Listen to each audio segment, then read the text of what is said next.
Pero ito na nga po, speaking of spaghetti, hahaba ba yung buhay with the pancet? Mave or Mavay kinuha ang first blood kill, unang dugo against their enemy. Pero ito nga po sa may top lane naman natin, Glorious Pathway na gamit. Ako po, real world manipulation. Ay, Glorious Pathway pala yung Pobius natin na papagamit dito ng ating Infernal Pursuit. Pero ito nga po sa Agi from the back lane, ginulungan mga kaibigan, nasagasaan yung ating Pero ito nga po sa top lane natin, ang ganda ng flicker ng ating Tinkerbell with the nice outplayed against our Pubs. Wow! Nox 3v2 situation, tumatakbo yung ating RJ, mabibigyan siya dito with a Glorious Pathway. Sinagasaan sa mukha mga kaibigan, Maeve natin napapahinto-hinto pa. Ito nga po yung Zaman Force nilapag, yung Maeve natin hinahabol, pero ito nga po yung real world manipulation, ang ganda ng lapag. Napaatras yung mga miyembro nating mga SLVC All-Star. Ang sabi ng ating mga 69 degrees, babawi kami. Right there on the bottom lane, ito nga po yung ating Kocho, pumupuksa ng tower, pero naku po, nawala ng minions, nakawala ba? Pero Real with that beautiful out played. Eto na nga po yung ating Agi na po masasagasaan ba, naipit, naiwan yung gulong, nag-flat, and that's gonna be Real with the double kill. Pero speaking of nasaktan, si Wag mga kaibigan ay patuloy na nakakaramdam ng sakit, and ang sabi niya wag call, pero hindi siya pinabayaan ng kanilang mga kalaban. Ito nga po yung real world manipulation, tower dive, and that's gonna be Coco with a double kill. Mga SLVC All-Star ay hindi magpapasensya, but right there on the bottom lane, Kocho makakuha ng outer turret. Ito nga po yung pagbalagbag ng mga miyembro ng mga 69 degrees, babawi with the Glorious Pathway. Atrasa muna Pubs ay tutumba against our Tinkerbell. May iwan pa ba mga kaibigan yung ating wag. Ito nga po yung Tinkerbell makakuha ng double kill, sinuntok-suntok na death roll mga kaibigan. Naku po, delikado kahit may tower, pumapalag yung ating mga 69 degrees. Agi will gonna fall down against our Harit, and that's gonna be another outplayed and Real with that kill. Coco will gonna fall down as well. Oh my goodness, tatlong mahabol doon sa ating Real. Naku po, masusuon siya rito, pero pumalag na lang. Tinkerbell, kalahating buhay, pero Maeve with a killing spree with a good shutdown coming from our Lunox, but Kocho will be on a killing spree. Mga 69 degrees with the Glorious Pathway goes in, inner turret, mukhang babasagin na, and that's gonna be Tinkerbell for that inner turret secure. Ito nga po yung kanilang pagpasok na po, delikado yung ating Kocho umabate. Zaman Force ginamit na rin naman dito. Atras muna ng bahagya yung mga miyembro mga 69 degrees, and yung kanilang objektiba ay naging successful, getting that inner turret from the bottom lane mga kaibigan.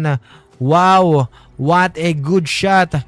Item check tayo, hindi na natin na-check yung items, bahala na kayong tumingin. Pero going back to the game, ito nga po sa may top lane naman natin, real world manipulation, ang ganda ng lapag. Ito nga po natin si Coco with a Glorious Pathway. Kocho makakuha ng mega kill, bagsak dito mga kaibigan yung ating Lunox ngayon, umaabante kahit may inner turret. Naku po, walang papalag, walang aatras. Pubs with that kill, atras muna si Kocho natin, Real umabante, Tinkerbell umaabante na rin, sumuntok with a Debser roll. Coco makakakuha ba ng kill, pero mukhang siya yung makikill dito, and that's gonna be Real with another casualty. Habol ko na lang, pero speaking of habol, that's gonna be Wag with a shutdown kill against our Kocho mga kaibigan.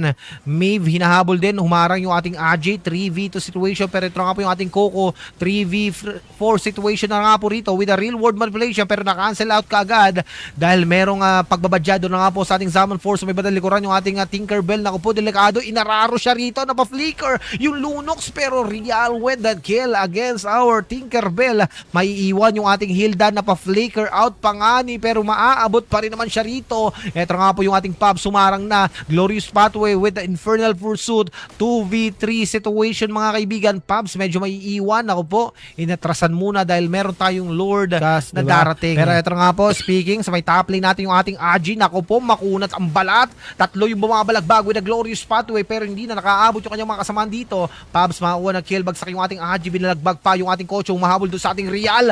Tatanggalan din ba ng ating Retry Holder, but Jobs mga kaibigan. Nako, Pubs pala makakakuha ng kill against our Kocho ngayon. May pagkakataon, and two important hero from the side ng ating mga 69 degrees ay napatumba. Neto na nga pong ating mga SLVC All-Star. Ang ganda ng ginagawa rito na zoning ng ating Wag, which is yung ating Hilda.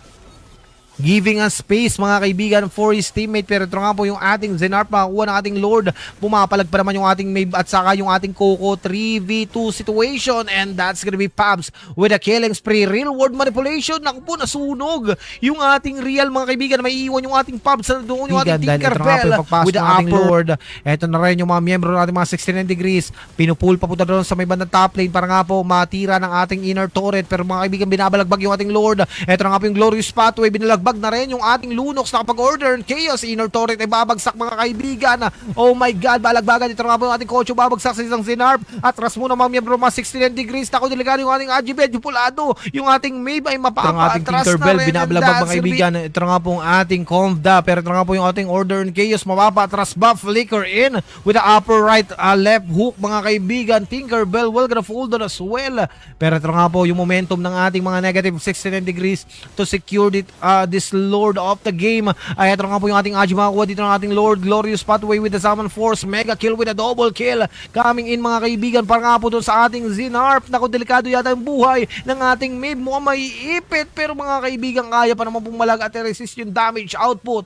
Yung immortality nagpop na. Pero ito nga po yung ating Kocho. May binabalagbag doon sa may bandang likuran. Hinahabol yung ating Harit. And that's gonna be Kocho with that shutdown kill. Naku po, nagpop na immortality. Pero ito nga po yung pagkabati mga kaibigan ng ating Achi. Dumiretso kagad doon sa may tower mga bossing mga madam. Binahypass na yung mga minions. Pero ito nga po yung pagkabati ng mga 69 degrees with the Glorious Pathway. Yung Lord natin nandoon, yung Aji natin. Naku po, binabypass lang at hindi niya pinapansin dito yung mga miyembro ng bumabanat sa kanya.